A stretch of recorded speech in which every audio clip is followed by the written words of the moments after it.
Hi friends, I am Abhishek. Welcome to my YouTube channel the ocean of Shiksha. तो अभी जो हम डिस्कस कर रहे हैं क्लास 12 की जो हमारी सेकंड बुक है politics in India since independence, यानी कि स्वतंत्र भारत की जो राजनीति है उसका हम चैप्टर 5 डिस्कस कर रहे हैं, जो कि हमारा challenge to and restoration of Congress system, यानी कि कांग्रेस प्रणाली एक चुनौती और उसका पूर्ण स्थापना। आज हमारा लेक्चर 2 रहने वाला। ऑलरेडी हमने इसका लेक्चर 1 डिस्कस कर लिया था। लेक्चर 1 में क्या क्या डिस्कस किया था? लेक्चर 1 में हमने सबसे पहले इलेक्शंस इन इंडिया, यानी कि भारत के अंदर जो इलेक्शंस हुआ था उसके बारे में डिस्कस किया था। पहला जो जनरल इलेक्शंस था 1952 का, उसके बारे में डिस्कस किया था। फिर हमने डिस्कस किया था कि जो 1952 के जो इलेक्शंस की क्या रिजल्ट निकल करके आए थे उसके बारे में डिस्कस किया था। सेकेंड जनरल इलेक्शन जो 1957 में हुआ था उसके बारे में डिस्कस किया था। फिर हमने डिस्कस किया था थर्ड जनरल इलेक्शन जो कि 1962 में हुआ था। फिर हमने डिस्कस किया था कि कांग्रेस का जो डोमेन्स देखने को मिला था, हमें प्रभुत्व देखने को मिला था, उसके बारे में डिस्कस किया था। और नेचर ऑफ द जो कांग्रेस डोमेन्स था उसके बारे में हमने डिस्कस किया था लेक्चर 1 में। आज हमारा लेक्चर 2 रहने वाला है, जिसमें हम डेथ ऑफ जवाहरलाल नेहरू, यानी कि जब हमारी कंट्री की पहले प्राइम मिनिस्टर की मृत्यु हो गई थी तो उस टाइम पे कांग्रेस के सामने एक चैलेंज निकल करके आया था कि अगला प्राइम मिनिस्टर किसे बनाया जाए। तो सेकंड जो प्राइम मिनिस्टर बने थे वो बने थे जब लाल बहादुर शास्त्री। और लाल बहादुर शास्त्री कौन थे, आज हम उसके बारे में डिस्कस करेंगे।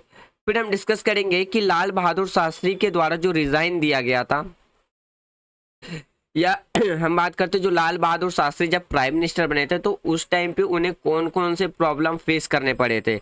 जैसे कि बात करते हैं उस टाइम पे 1962 में क्या हुआ था कि इंडिया पाकिस्तान और इंडिया के यानी कि इंडिया का वॉर हुआ था पाकिस्तान के साथ। सॉरी, 1965 में, यहाँ पे मिस्टेक हो गया, 1965 में।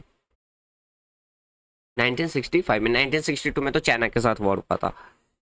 फिर हम बात करेंगे इंदिरा गांधी के बारे में। फिर हम देखेंगे लाल बहादुर शास्त्री के बाद जो मोनार्जी देसाई थे।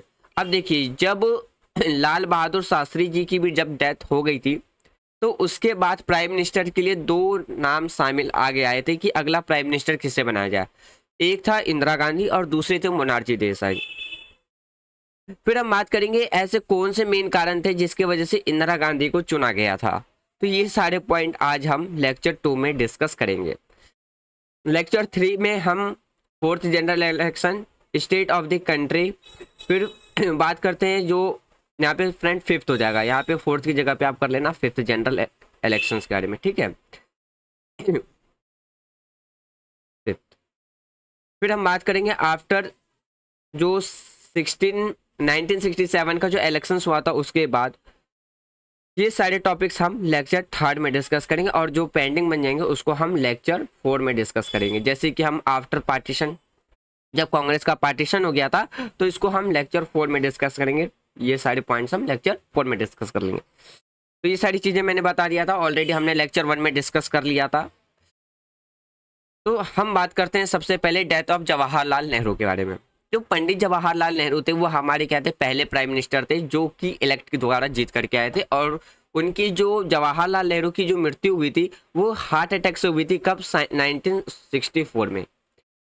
जब 1964 में पंडित जवाहरलाल नेहरू की मृत्यु हो गई थी हार्ट अटैक से, तो उस टाइम पे कांग्रेस के सामने ये निकल करके आया कि अगला पॉलिटिकल सक्सेसर कौन बनेगा।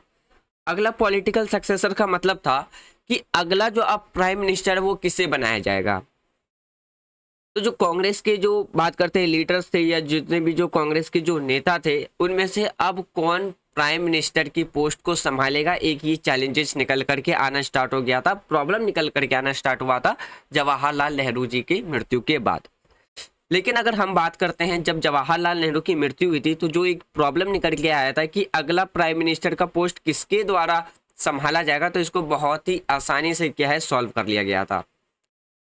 तो जितने भी जो बड़े बड़े लीडर्स थे पार्टीज के, तो उनके कंसल्टेशंस पे यानी कि उनके राय पे ये डिसाइड किया गया था कि जो लाल बहादुर शास्त्री है उनको अगला प्राइम मिनिस्टर बनाया जाएगा। तो उसके बाद क्या है, हमारी कंट्री के जो सेकंड प्राइम मिनिस्टर बने थे वो कौन बने थे? लाल बहादुर शास्त्री। अब देखिए ऐसा कौन सा कारण था कि जो लाल बहादुर शास्त्री है उनको दूसरा प्राइम मिनिस्टर चुना गया था। देखिए अगर हम लाल बहादुर शास्त्री की बात करते हैं, एक तो वो सबसे ज्यादा क्या थे, एक पॉपुलर यानी कि एक प्रसिद्ध नेता थे। अगर हम लाल बहादुर शास्त्री की बात करते हैं, वो ऑलरेडी नेहरू गवर्नमेंट के अंदर में रह करके उन्होंने अपनी सर्विसेज दे चुकी थी, यानी कि अपनी सेवाएं वो दे चुके थे। अगर हम बात करते हैं लाल बहादुर शास्त्री की, तो एक टाइम पे इनकी ये बात काफ़ी ज़्यादा फेमस थी कि जब वो रेल मिनिस्टर थे, तो जब वो रेल मिनिस्टर थे उस टाइम पे एक रेल एक्सीडेंट होता है, तो जिसमें वो खुद को रिस्पॉन्सिबिलिटी मान करके वो क्या करते हैं, रेलवे मिनिस्टर से वो रिजाइन दे देते हैं। तो इस बेस से क्या पता चलता है कि जो लाल बहादुर शास्त्री थे वो अपने पद को लेकर के, अपने पोस्ट को लेकर के काफ़ी ज़्यादा क्या थे, एक ऑनेस्ट थे और एक रिस्पॉन्सिबल पर्सन थे।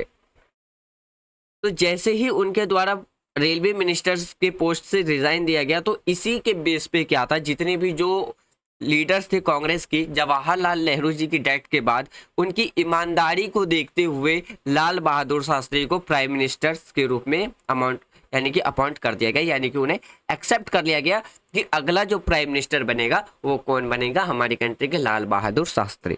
तो इस तरीके से जो लाल बहादुर शास्त्री थे वो हमारी कंट्री के दूसरे प्राइम मिनिस्टर बनते हैं। अब देखिए अगला जो टॉपिक है वो है लाल बहादुर शास्त्री ये जो शासनकाल है उसके बारे में बात करते हैं। जब लाल बहादुर शास्त्री प्राइम मिनिस्टर बने थे हमारी कंट्री के, तो उस टाइम पे हमारी कंट्री के सामने दो सबसे बड़ी प्रॉब्लम थी। पहला था फूड क्राइसिस। देखिए फूड क्राइसिस का मेन कारण क्या था, एक तो हमारा 1962 में चाइना के साथ वॉर हो चुका था। मानसून उस टाइम पे हमारी जो एग्रीकल्चर थी वो किस पे डिपेंड थी, मानसून पे। तो मानसून के फेल होने की वजह से क्या थे, बहुत से रीजन्स में फूड की शॉर्टेज पड़ गई थी। फिर बात करते हैं 1965 में इंडिया को फिर से एक वॉर का सामना करना पड़ा था पाकिस्तान के साथ। तो इस तरीके से जो आधे से ज्यादा रिसोर्सेज था वो किस पे चले गए थे, जा रहे थे हमारे वॉर पे जा रहे थे। तो जिसकी वजह से इसका एक इम्पैक्ट किस पे पड़ता है, हमारे फूड स्टोर यानी कि जो फूड स्टोरेज था उस पर भी पड़ता है।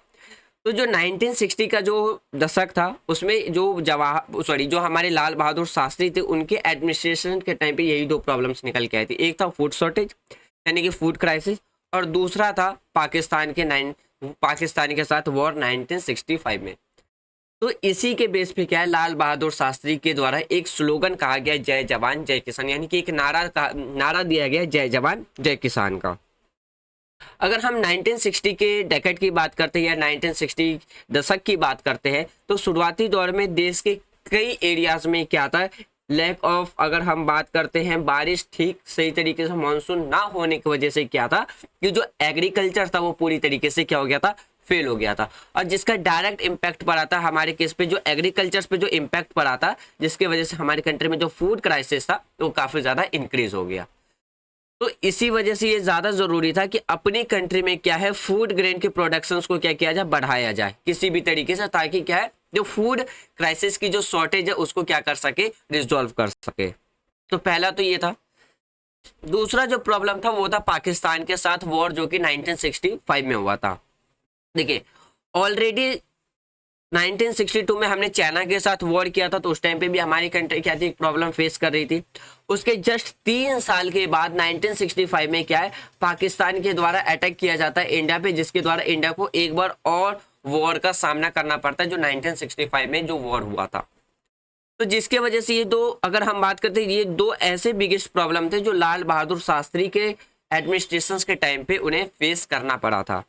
अगर हम इस सिचुएशंस को देखते हैं तो लाल बहादुर शास्त्री के द्वारा क्या है, एक क्लासिकल स्लोगन दिया गया था इसी के बेस पे कि जय जवान जय किसान का।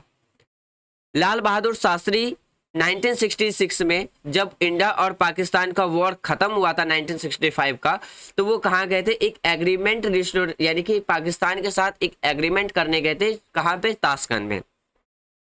तो सडनली 10 जनवरी 1966 को ये न्यूज आता है कि ताशकंद के अंदर हमारे जो सेकंड प्राइम मिनिस्टर थे इस लाल बहादुर शास्त्री, उनकी भी सडनली क्या हो चुकी है, डेथ हो चुकी है। तो फिर से जैसे ही लाल बहादुर शास्त्री की डेथ हुई, तो फिर से कांग्रेस पार्टी के लीडर के सामने ये एक चैलेंजेस निकल के आया कि कि अगला प्राइम मिनिस्टर अब किसको बनाया जाए। तो उस टाइम पे क्या था, जैसे ही लाल बहादुर शास्त्री की जो डेथ हुई थी, उस टाइम कांग्रेस पार्टी के लीडर के सामने ये चैलेंज जो दोबारा निकल करके है, इस बार ये चैलेंज थोड़ी सी बढ़ करके आई थी, यानी कि ज़्यादा बड़े प्रॉब्लम्स थे। क्यों? क्योंकि उस टाइम पे क्या था, एक तो दो बड़े लीडर जो कि एक एक्सपीरियंस लीडर थे, उनकी क्या हो चुकी थी, डेथ हो चुकी थी। तो अब ये सवाल निकल करके आ रहा था कि अब अगला प्राइम मिनिस्टर किसे बनाया जाए। तो अगला जो प्राइम मिनिस्टर की बात आई थी उस टाइम पे क्या थे, दो लोगों का नाम कैंडिडेट में रखा गया था कि इन दोनों में से प्रेसिडेंट किसी एक को बनाया जाए। एक थे इंदिरा गांधी जी और दूसरी थे मोनार्जी देसाई। अब देखिए, लाल बहादुर शास्त्री के बाद आप किसको प्राइम मिनिस्टर बनाया जाए उसके लिए दो नाम सामने आए थे, एक था इंदिरा गांधी और दूसरा था मोनार्जी देसाई। अगर हम इंदिरा गांधी की बात करते हैं तो वो एक कांग्रेस की प्रेसिडेंट भी रह चुकी थी और वो जवाहरलाल नेहरू की क्या थी, डॉटर भी थी। तो लाल बहादुर शास्त्री के टाइम पे यानी कि जब वो मिनिस्टर यानी कि लाल बहादुर शास्त्री के एडमिनिस्ट्रेशन के टाइम पे क्या है, इंदिरा गांधी क्या थी, एक मिनिस्टर भी थी। के दौरान पे क्या है, इंदिरा गांधी एक मिनिस्टर थी। अब अगर हम मोनार्जी देसाई की बात करते हैं तो मोनार्जी देसाई चीफ मिनिस्टर रह चुके थे बम्बई को, जो कि आज के टाइम पे महाराष्ट्र यानी कि मुंबई के नाम से हम जानते हैं। इनके द्वारा ऑल्सो अगर हम बात करते हैं जो पोस्ट ऑफ मिनिस्टर है किसके, सेंट्रल गवर्नमेंट में भी वो क्या रह चुके थे, तो सेंट्रल गवर्नमेंट के अंदर वो मिनिस्टर के पोस्ट पे भी रह करके काम कर चुके थे। फिर अगर हम बात करते हैं तो इन दोनों पर्सन्स के बीच में क्या है, काफी ज्यादा एक कॉम्पिटिशन देखने को मिला था। फिर इसमें क्या है, वोटिंग के थ्रू डिसाइड किया गया था कि किसे प्राइम मिनिस्टर बनाया जाए। तो इंदिरा गांधी जो थी उन्हें क्या है जैसे कि देखिए, अगर हम बात करते हैं इंदिरा गांधी ने बड़े ही आराम से क्या था, मोनार्जी देसाई को इलेक्शंस में हरा दिया था। फिर लाल बहादुर शास्त्री के बाद जो हमारी कंट्री की प्राइम मिनिस्टर बनी थी वो कौन बनी थी, थर्ड प्राइम मिनिस्टर बनी थी इंदिरा गांधी। इंदिरा गांधी। अब देखिए आगे देखते हैं। अब देखिए लाल बहादुर ऐसा कौन सा मेन कारण था जिसमें इंदिरा गांधी के द्वारा इजीली ही इलेक्शंस जीत लिया जाता है, यानी कि मोस्ट ऑफ दी जो लीडर्स थे वो किसको इलेक्ट करते हैं, इंदिरा गांधी को। और ऐसा कौन सा कारण था कि इंदिरा गांधी को इलेक्ट करते हैं, तो देखिए अगर हम इसके मेन कारण की बात करें तो उस टाइम पे जो जो बिग लीडर्स थे प्रेजेंट टाइम पे कांग्रेस के अंदर, तो वो सारे उन्हें क्या कहा जाता था, सिंडिकेट कहा जाता था, सिंडिकेट कहा जाता था।